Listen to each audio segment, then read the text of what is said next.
Thanksgiving dinner, my grandmother asked me, what the heck is this Bitcoin stuff anyway, right? And I said to her, do you remember when Visa cards first came out? You were used to paying with cash or with a check, and then a Visa came out. It was this weird payment system that you didn't understand. And she said, yeah, I remember. I said, well, Bitcoin is just the next evolution of another payment system. Brace yourself, Nakamoto was the foundation. What up guys, Nakamoto Crypto here. As the crypto market is correcting right now, a bombshell has been dropped in the crypto industry. The SEC is coming after Ripple, and XRP could be deemed as a security in the next coming days. Stay tuned, like and subscribe. Let's get to 400 subscribers. The US Security and Exchange Commission, the SEC, intends to sue Ripple over its sales of XRP. According to Fortune, this lawsuit will be filed in the near future, though no specific dates has been provided yet. The suit has not been filed as per press time. Ripple's co-founder Chris Larsen and Brad Garlinghouse will be named as defendants alongside the entire firm. Brad Garlinghouse states that this is an attack on the entire crypto industry and American innovation. In an emailed statement, outside counsel Michael Kellogg of Kellogg Hansen told Fidgel and Frederick that this complaint is wrong as a matter of a law, and other major branches to the US government, including the Justice Department and the Treasury Department's FinCEN, have already determined XRP is a currency. Transactions in XRP has fallen outside of the scope of the federal securities law. This is not the first time the SEC has tried to go beyond its statutory authority. The courts have corrected it before and will do so again. Ripple received a word on Monday that the SEC intended to sue them, according to Wall Street Journal. Ripple has already been sued by XRP investors in a private class action lawsuit a few years ago on claims that the company said that XRP's price would rise. That suit, which began back in 2018, continues its course through the courts. The company has previously paid $700,000 in fines on charges that it violated aspects of the bank's Secrecy Act brought by the Financial Crimes Enforcement Network, as well as an additional $450,000 in fines to the U.S. Attorney's Office for the Northern District of California. Brad Garlinghouse's move on Monday is a reminiscence of how messaging platform Kik announced that the SEC will file a lawsuit against them for raising $100 million to build the Kin token, and Kik later settled that case. The crypto company's CEO's warning to the broader industry of the upcoming regulatory actions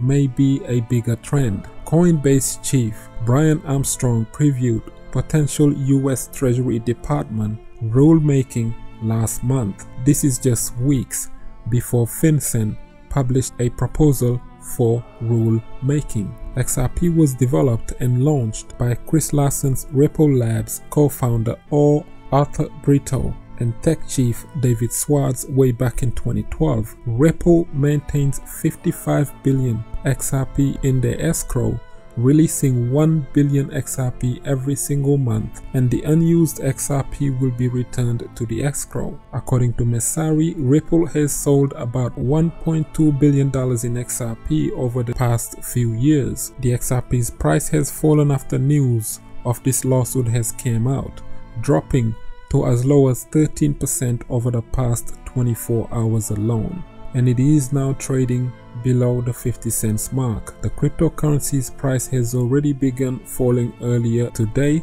joining a broader market decline.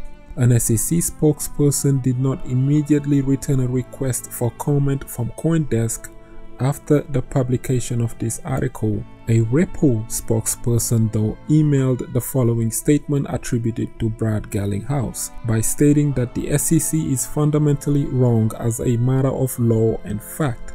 XRP is a currency and does not have to be registered as an investment contract. In fact, The Justice Department and the Treasury's FinCEN has already determined that XRP is a virtual currency way back in 2015 already, and other G20 regulators have done the same thing.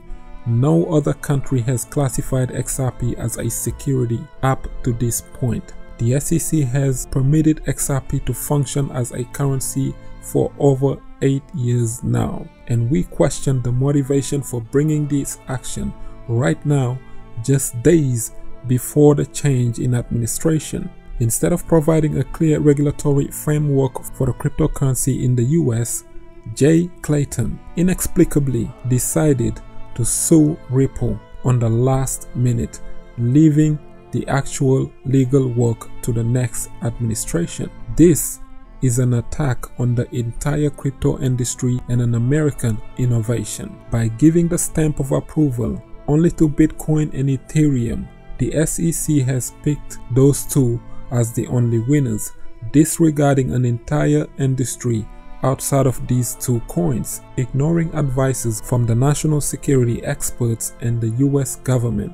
Jay Clayton is handing over the future of our global financial systems underpinned by the blockchain and crypto technologies to an authoritarian regime. We are right and will aggressively fight and win this battle in the courts to get clear rules on the road for the entire crypto industry in the US. We are on the right side of the law, the right side of policy, and will absolutely be on the right side of history. In the meantime, it's business as usual for Ripple and our hundreds of customers made up of the world's top financial institutions that have come to depend on Ripple to deliver high-value solutions. So Ripple will not lay down and take this blow. On the same token, Bitcoin has seen a massive dip from $23,900 all the way down to $21,900, a whopping loss of $2,000 before recovering. When this happened, MicroStrategy is buying the dip, and MicroStrategy now has more BTC than the US government.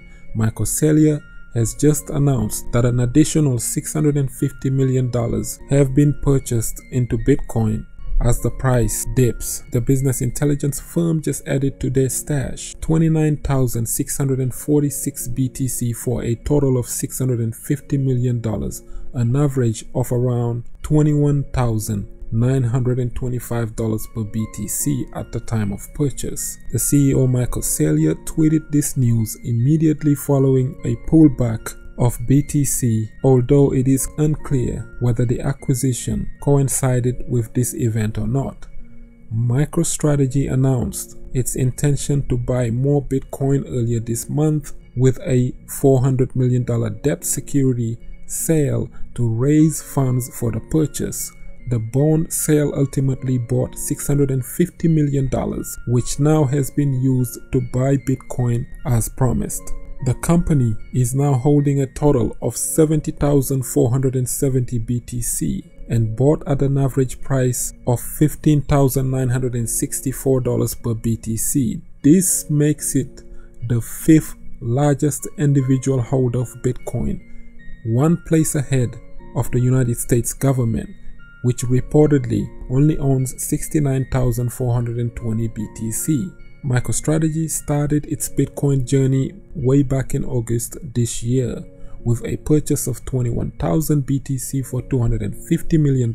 At the time, the company stated that its intention was to adopt Bitcoin as a primary reserve currency and as a hedge against the US dollar's inflation. This was followed by further purchases, including a $425 million acquisition in September, which were carried out through Coinbase's over-the-counter desk. Most recently, Michael Saylor encouraged his fellow billionaire Elon Musk to follow his lead and use BTC to replace the US dollar as Tesla's primary reserve currency. This would encourage other S&P 500 firms to follow suit, compounding the benefits of this move. Like the video, share, subscribe for some daily crypto content. I have been Mr. Nakamoto Crypto, and I'm out. Bitcoin under $8,000. Buy it. Bitcoin under $5,000. Buy it. Bitcoin over $10,000. Buy it. Bitcoin is over $20,000. Buy it.